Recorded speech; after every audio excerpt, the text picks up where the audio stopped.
the worst the Eastern Cape has experienced? Thank you, Ronald. Good afternoon, Premier. Liam Mavumisa from Newsroom Africa. Just a clarity, Premier, on the numbers. You said 13 learners and 2 adults were on the school bus. 4 learners are confirmed dead. 4 are still missing. What about the unaccounted 5 learners? What's the status on them? And you also mentioned 49 people confirmed by the South African Police Service. Just to get clarity on that number, the 49, is it people that are recorded dead or passed away? Apologies for the tone there, in the province.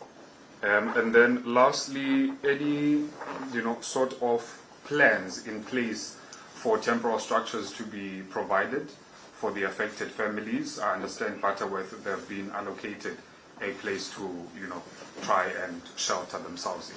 Thank you. Thank you so much. Okay, good afternoon. This time we're from News 24.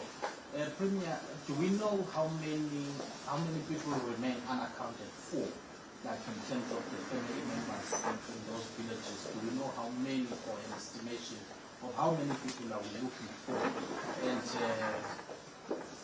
I heard you when we were addressing those people at that school near that village, that you also touched on the issue of the fact that that area is a flat line.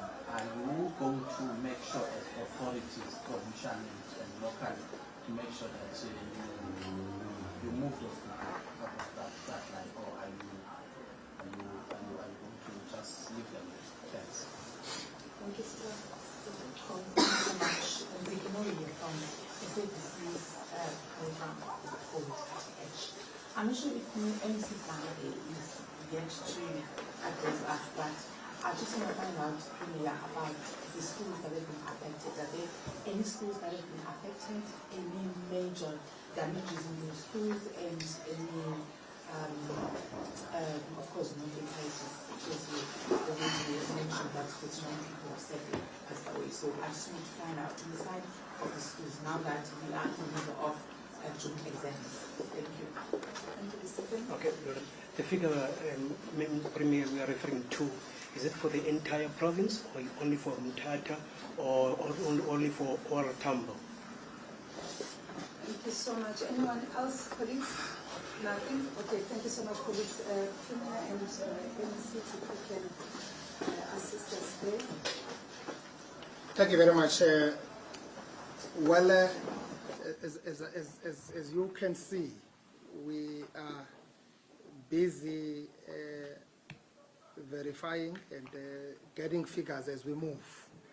As we're sitting here, other bodies are being discovered. So it's a bit a difficult one to be exact on the kind of a situation. It's a bit fluid and sort of chasing a moving target around this. And when I came in through that door, we had about 39. As I was sitting down here, the figures that were coming from subs were already escalating to 49.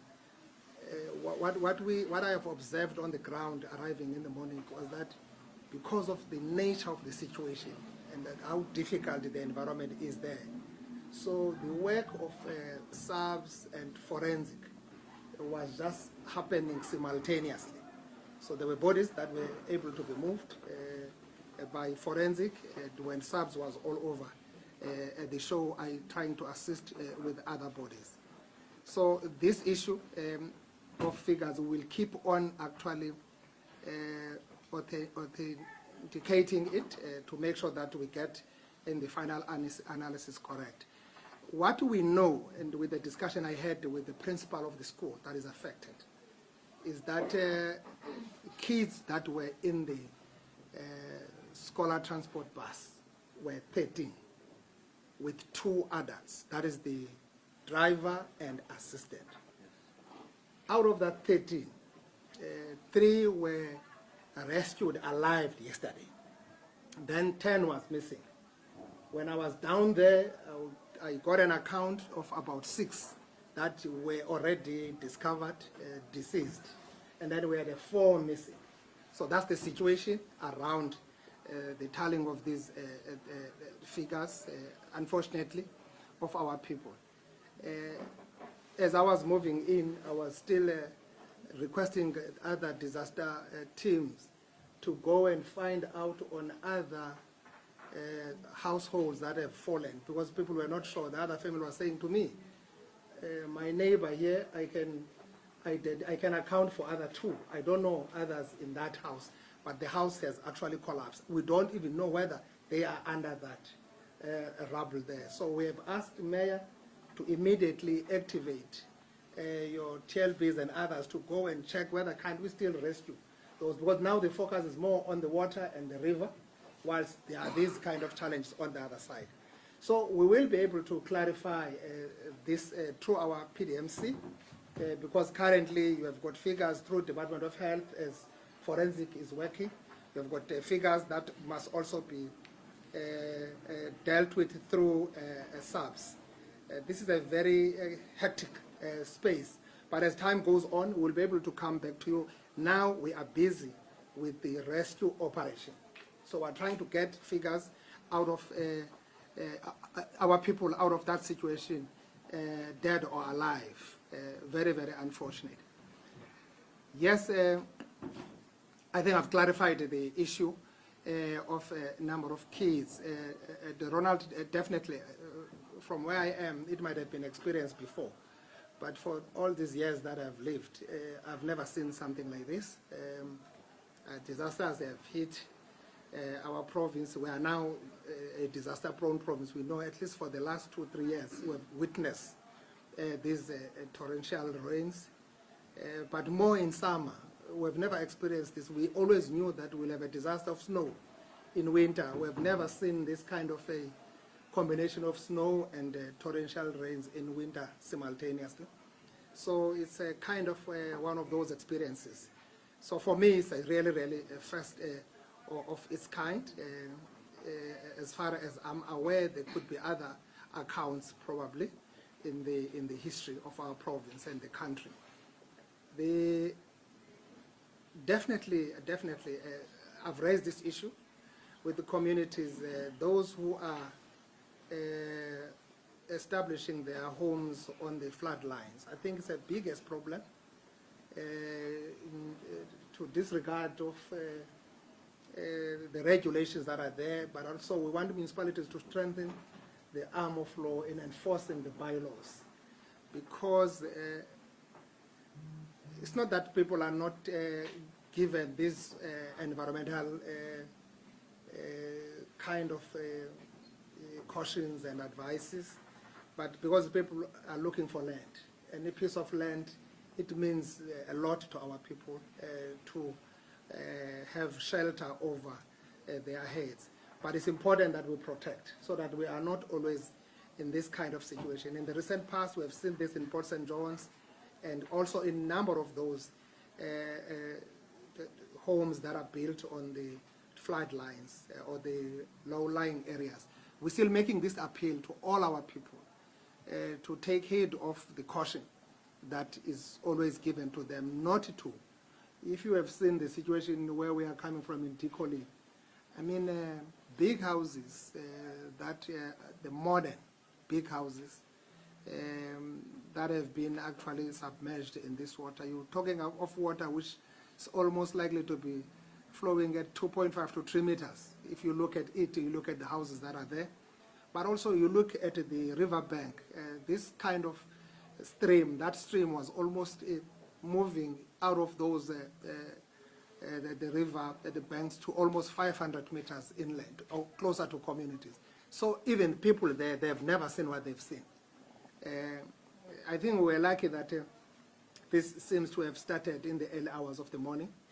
I think a lot of people could be easily rescued out of this. As another family was saying, we were told by the neighbor to say, hey, here's water coming at around about 5 a.m. in the morning, knocking at the doors of everybody, and then people were able to be evacuated.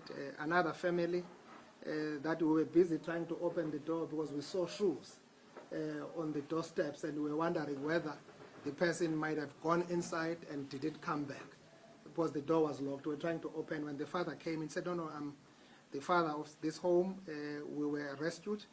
this house, you see, it was really underwater, and I had to open the roof for me to sit on top of the roof, pull my wife, pull my kids. Lucky for that family, all of them were rescued. At the time of being rescued, the water was almost above the roof itself. So we really thank people of that area and also our rescue teams with all the effort combined with all the challenges that we might still be experiencing in terms of resources and all that. But I think good work has happened. Yes, we have lost lives. We would not want to lose any single life. Unfortunately, we have lost lives in that regard. Honorable Mr. Gary can take the one of schools because he was busy trying to check schools. As I've said, our infrastructure teams are on the ground. I know there are health centers that are affected. Surely there are schools that are affected. I've seen schools from Namakwe that have been sent to me through WhatsApp since yesterday that have been affected because this has taken this belt of Raymond Mhlaba, Dikeni, Kumakala, Tsomo, Namakwe, Gcuwa, up to Mkanduli, Mthatha, then up to Matatiel areas. So it's a very, very, very difficult one. Very, very, very difficult one to really understand and comprehend. Yes, we are rolling up our sleeves to give any help that our people deserve. Yes, definitely in terms of providing shelter, we will be able to provide shelter. I know very well that Department of Human Settlement, also national, is already on the ground. They are in Butterworth, I was told today, the national team. Surely it will be possible landing as well this other side to make sure that jointly our teams, provincial housing as well as the district municipality were able to provide a comprehensive intervention needed as of now. So we are doing everything, as I've indicated, to provide interim relief. Surely we'll have a short term to medium and medium to long term.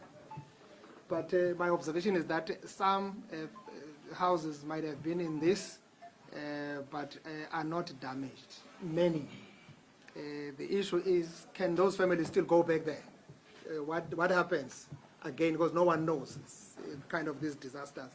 So I'm just looking at it from in terms of shelter and all that. So, but that's the kind of situation at this point in time that we are really grappling with. All these MECs have been on the ground since yesterday. Honorable MEC Fanta with the team leading psychosocial services. She has been here since yesterday. Honorable MEC Gade was on his way to Bishop Parliament yesterday. From Dujwa, I said, 10 where you are. Go back to Mthatha. So everybody must go to Mthatha. So thank you very much for that kind of attitude from colleagues to try to really be available and mitigate these kind of difficulties. So, Honorable MEC Gade, you can, if you have any information on the schools that you might have received yet. No, thanks. Thanks, Premier. Good afternoon to you. Good afternoon to the colleagues. We are mostly affected, Premier, by the storm on 3 areas, predominantly in terms of the stats. It's OR Tambo Coastal, Amatole East, and Alfredo West. That's predominantly. That's why by the late yesterday we were at 58 schools that are affected. Here in OR Tambo, inland, that's the area where we are, there are 7. There's only 7 here. But if you look in terms of other districts that I have just mentioned to you, there are quite many. We have sent a delegation of work inspectors today to make an assessment but surely during the course of the week we'll have concluded the cost value of the damage, so to speak. In terms of the learner numbers that could have been affected by that, as the district directors were giving us that information this morning in the meeting of 8 o'clock, we were looking around 6,038 learners that are affected because of the 58 schools that I'm talking about, because some of those schools clearly are not usable in terms of some of the classes that could have been damaged. So you'd need an alternative way out to get to that. And also you'll remember that we are currently engaged on examinations, the mid-year exams. But fortunately for us as a province, we chose what is called controlled examinations systems from the DPE, that option, which then gives you always an alternative whenever there is a crisis.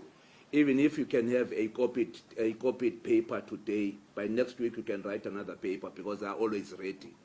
It's only not more than 5 schools out of 5,000 schools that we have in the province that are writing their own papers in the mid-term examinations. So I'm saying we are safer in terms of that, but it's going to be quite heavy, the issue of the infrastructure, of course, understanding the backlogs that we have in the province. Otherwise, that information is not static. May change tomorrow because it's coming in as district directors are collecting it and works inspectors are beginning to cost the information that is being given to us. Thank you so much, Premier. Thank you so much, MEC. You may just perhaps talk on the psychosocial support that the department is currently providing. Thank you very much, Premier and colleagues, the media houses that are here. As social development, our social workers are on the ground in all the districts, OR Tambo and Amatole, and fortunately the assistance is on the ground. We've got children, we've got infants, we've got women, we've got men that are involved in all our centers. We've taken care of. We've managed to get hot meals for our people. We've managed to get some sanitary towels for women that are in those centers. We've got here in OR Tambo about 4 centers where we have many women and children. About 4 children, about 27 that are in our centers. We've got 2 that are infants, but we are taking care of. Everything is smooth. We've got blankets, we've got mattresses, but what we're just praying that no further rain is coming, because if there's further rain, we'll be having a problem. But so far, so good. Thank you. Thank you so much, MEC. MEC, if you may perhaps touch on the key steps that the province will need to take to ensure that we manage this disaster better as we get information from the ground in terms of the extent of the damage. Well, thank you very much, Ms. Ranki. I must indicate, Honorable Premier, that we have received information from the disaster center that in Amatole district, in Moiplas area, we have 5 fatalities that has been experienced. And the response plan that we have is that we have already triggered the national, provincial, and the district disaster centers to collaborate on ensuring that the communities are provided with all the critical necessities. Because infrastructure has been hugely affected. If you look at Amatole district, your wastewater works have been hugely affected. You come to OR Tambo, the same has happened. including all the local municipalities. So technical teams have been sent down to deal with engineering services to try and ensure that services are returned back to normalcy. ESCOM has been on site to ensure that electricity is restored. We're trying to ensure that everything in relation to blocked bridges, roads that have been damaged, everything is responded to ensure that life gets to normality for all those communities. In short, I can say that in all the centers that we have identified, except for one that I think because we were eager to resolve problems, we missed one center, Bambanani Primary School. But fortunately, we were led to that center, and our teams are there to try and give those people the necessities so that they return to normalcy. Kids, uniforms, and so on will also be provided, and the teams were dealing with that as early as today in the morning. So all those responses, we're still doing the assessment, after which we'll come to the Premier and the Cabinet to say the assessment is costing us this much, and we think the total cost is as much as this, but all the departments will be covered in that particular assessment. We're not going to work in silos in terms of collecting that information.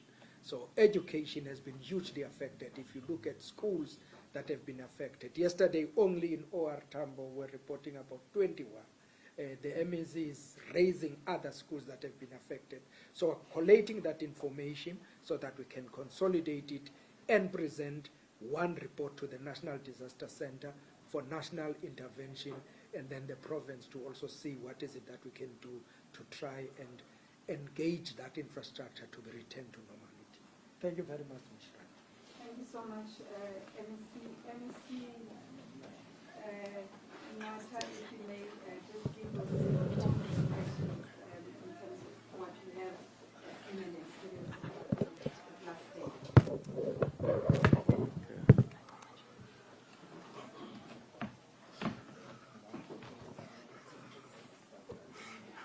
Well, thank you, Ms. Rangi, and greetings to all.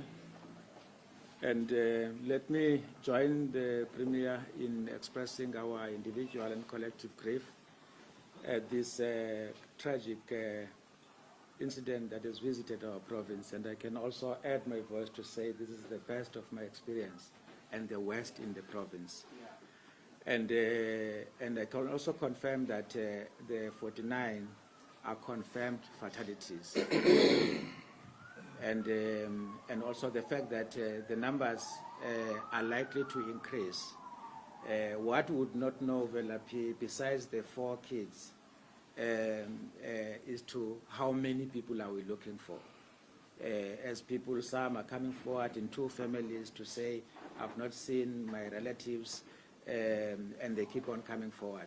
So we only know these 4 kids, and we're also still going to verify whether in the 10 that has been found now to make 49, the 5 kids are not part of that.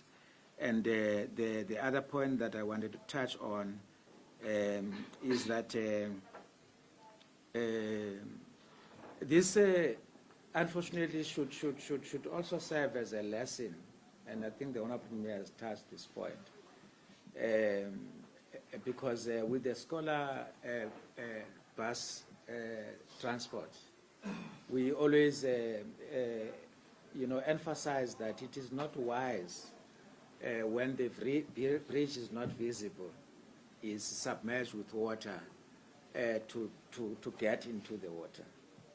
And unfortunately, in this situation, the bus driver did drive in, and the engine switched off. It's only at that time that he called. And at that time, the water was quite heavy, the bus was swept away. And I wish to use this opportunity to urge our people to heed those calls, not to take a risk with their lives. For each individual, we've got one life to live. It's not worth any risk.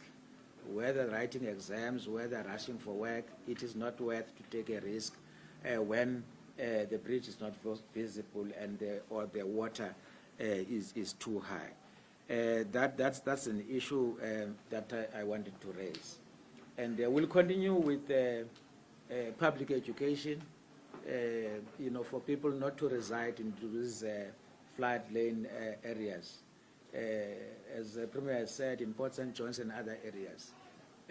Even here with the municipalities, both district and local, there have been active campaigns for people not to build houses there, but some proceeded to do so, and here we are now, unfortunately. Those are the areas really that I thought let me just underline as we deal with this unfortunate issue. And we're also encouraging them, those who have relatives, though they are going to get support, blankets and other things, they can go and reside with their relatives. Because whether the church or it's a school, it's a very uncomfortable environment. And therefore, those who have alternative accommodation, we encourage them to do so and then support them with blankets and other things. As we look, working with human settlement, both national and here, for alternatives. Otherwise, thank you very much.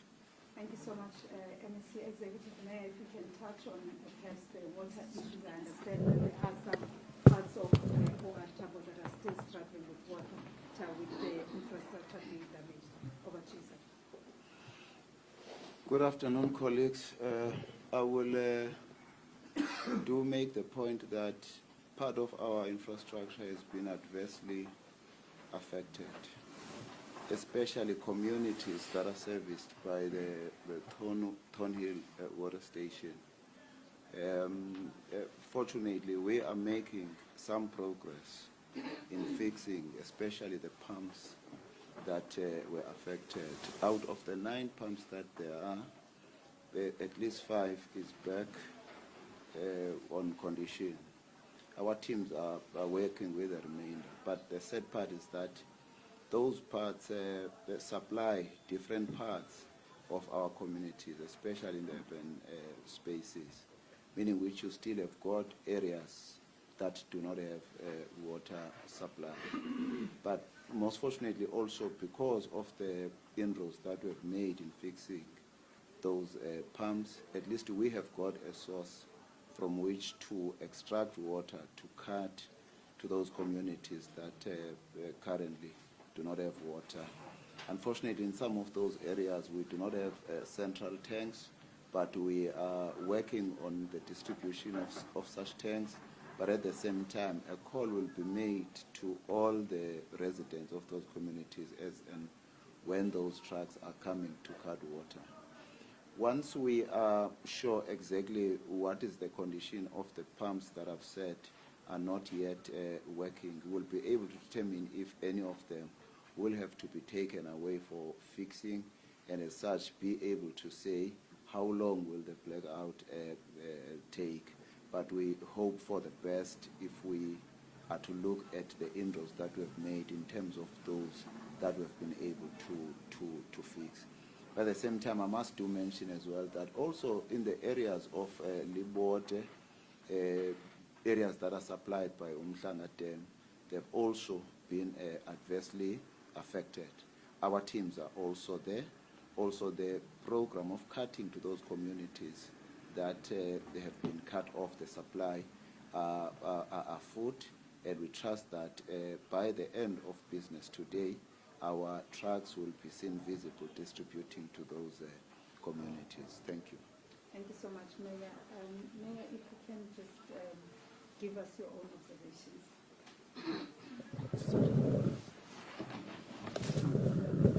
Thanks a lot. I think what I need to do then is to really echo the observations which the Premier and the MECs have alluded to. Let's applaud the cooperation which we have received from the community the way they have worked with government in terms of rescue and search from yesterday up to today. The commitment which we have seen of all of us working in one accord in order to make sure that at least the rescue is there, and as well as the search for the bodies who have been recovered. Yes, indeed, it's not a good sight to see the desperation which we have seen of the community in terms of their loss of valuable assets, as well as the lives and of their members. It has been really a difficult time for all of us to experience that, and I'm sure we have some experience, which is experience for a lifetime, in terms of making sure that we don't experience this the next time, because we have to sit as community, engage community, so that we avoid and make sure that also the bylaws are talking strictly to that, so that we avoid what has happened. Thank you so much. Thank you so much, Mayor. Premier, there's just one last take from SABC, if we can just entertain that. Okay. All right, let's give it another round, the last round. Colleagues are taking quickly, and then Ronald and Casualties taking that. Thank you. Mine, I'm not sure if you can is to you as a provincial accounting officer or to the OR. I'm not a provincial accounting officer. You are the premier of the province. Yeah, I'm not accounting officer. Thank you. Okay, Premier, but it's on rescue and search and rescue team.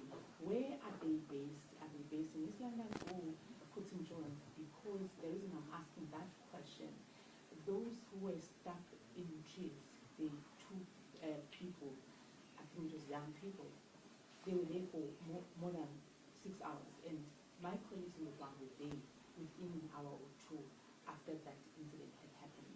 But it took the search and rescue team more than 6 hours to arrive.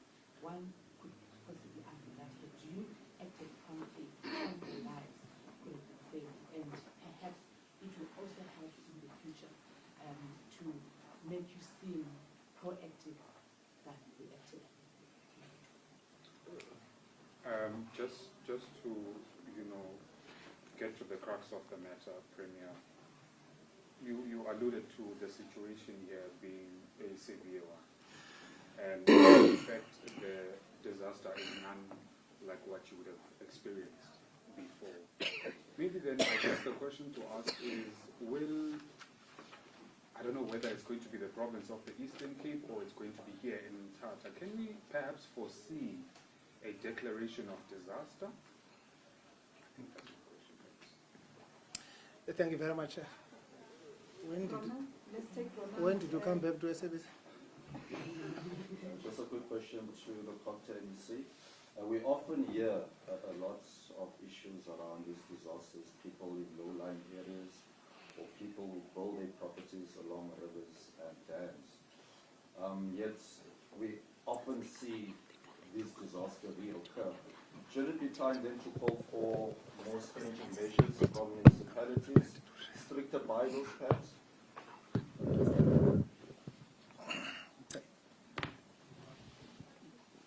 So your question is clear, it's not coming to me straight.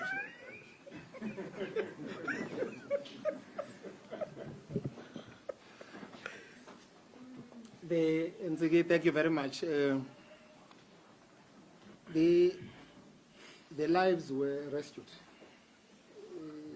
It could have been worse than what we see, but your question is correct to a larger extent. We are a very vast province. I'm saying this because it's a point that we have been articulating and making each and every time we are experiencing disaster, whether we talk about fighting crime. The point that we've been making and the submission that we've made even nationally is for the additional resources, with understanding that prevention is better than cure. This province can't have one chopper that is based in Nelson Mandela, because our experience is that when the weather is terrible, helicopter cannot take off.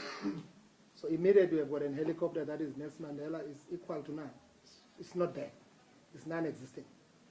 So if you want to get into this site using helicopters, as you have seen today, the work that has been done by helicopters is always difficult. So we've been making this request.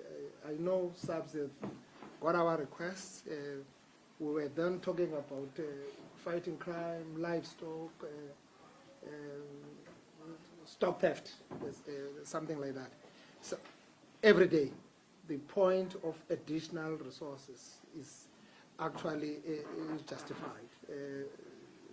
Surely with national government, looking at what has been happening, and as I've said, that we are now, without a doubt, that we are a disaster-prone province, and clearly we will continue experiencing this variety of the global warming or climate change. So it's important that we are able to get that sort of additional resources. That includes your K9 unit, because if divers are in Nelson Mandela, you can imagine how many hours you drive from Nelson Mandela to here, or if they're in East London. It also takes about 2 to 3 hours to drive to here.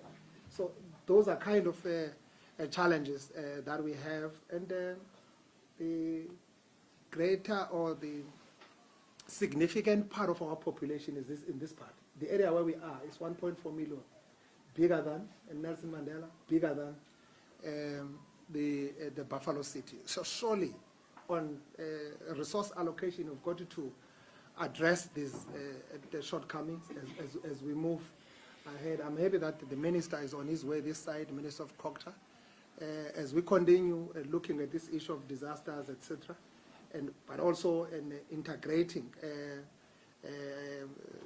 resources, national and provincial. How best can we be able to address some of these situations quicker? So thanks God that those 3 lives of kids were saved. But some of people who were found on trees, deceased, it's not the question that they were on trees. You can see that they were going with the kind of the river stream that ended up being hanged in those kind of trees. Yes, we might have lost another life that would have been hanging on a tree, but 3 lives were saved. We don't want to lose a single life. So I think that's the point that we're making, and surely this issue of resource allocation and how best we can address the kind of capacity issues, especially in the rural provinces. You will understand that the funding formula of the country, this funnel approach, more funding national.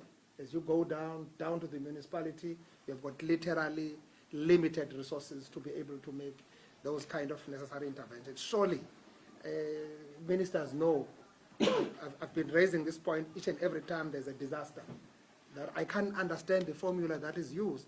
Many of our roads have never been rehabilitated, they have never recovered for the last 5 years. I mean our surface roads were affected by the disasters. But every time we're submitting this kind of request of disasters, we will never get enough. I know there is no enough resources, all other things being equal. But it's important that we are able to look at this kind of allocation and be able to work in a quite collaborative way to address those kind of resources.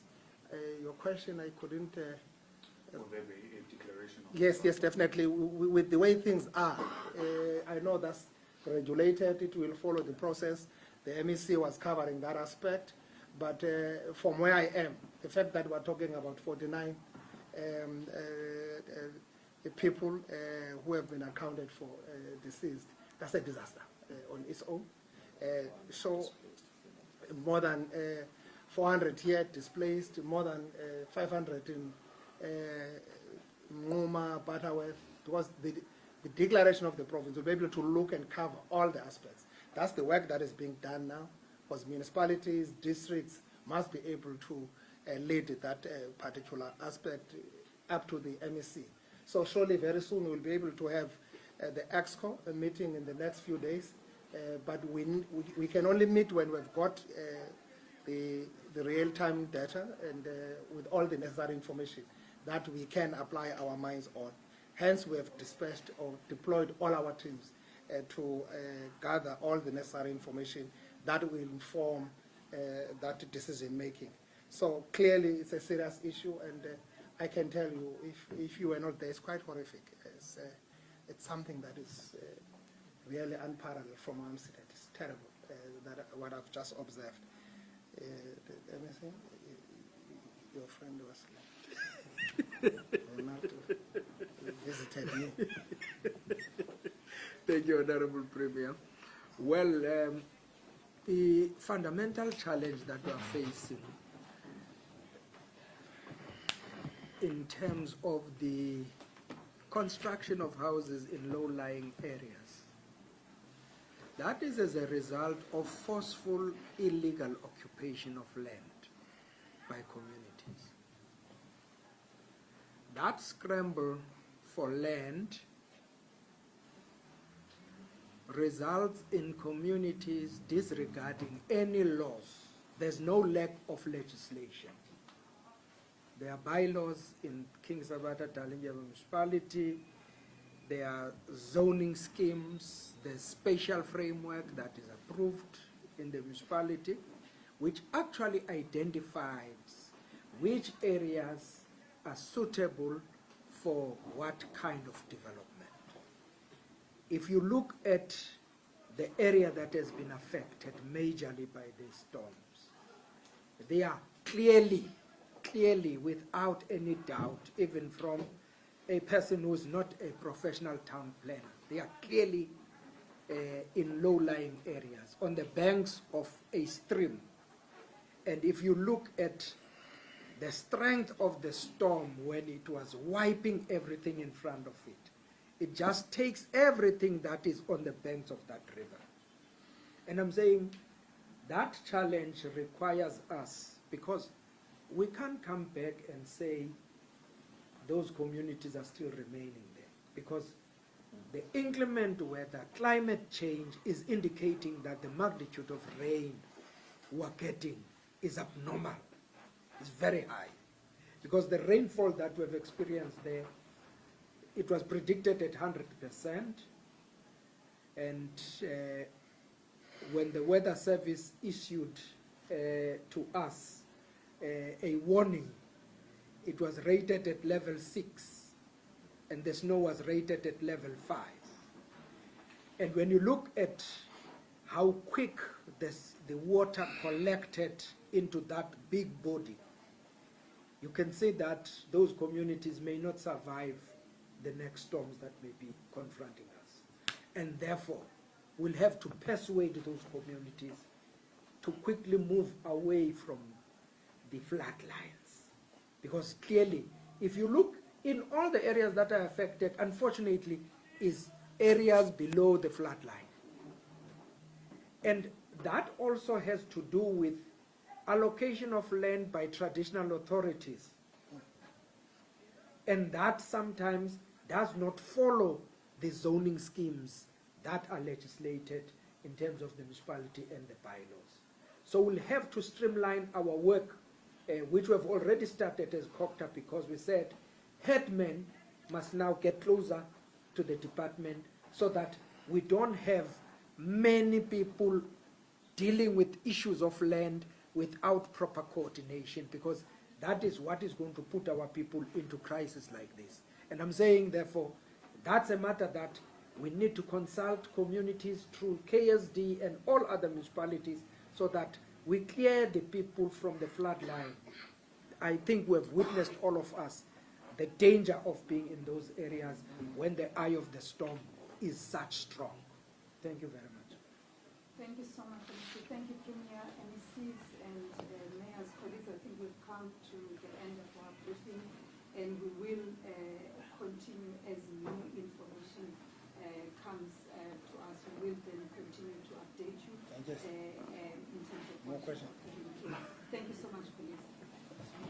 Thank you.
As we continue to monitor the roads amid the snowfall in the Eastern Cape, right now we are, of course, okay.